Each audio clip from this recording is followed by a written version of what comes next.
Сен бул жактасыңбы? Сени көргөнүмө кубанычтамын. Бүгүн сени менен сексуалдык ырдык көрсөтүү тууралуу сөз кылабыз. Ушундай жагдайга кабылганда эмне кылуу керек экендигин сүйлөшөбүз. Сексуалдык мүнөздөгү сөздүк физикалык басмырлоо же мазактоо ырдык көрсөтүү деп эсептелет. Ырдык көрсөтүү туугандар, мугалим, жакын адам же тааныш эмес адамдар тарабынан жасалышы мүмкүн. Эгер сага кимдир бирөө тарабынан ырдык көрсөтүлсө, сенин эч кандай күнөөң жок. Ырдык көрсөтүү кайталанышы мүмкүн.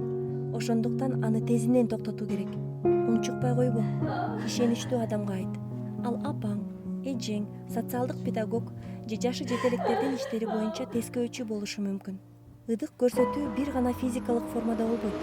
Ал электрондук же сандык формада да болот. Эгер сен мындай учурга кабылсаң, сөзсүз түрдө жакын адамдарың менен бөлүш.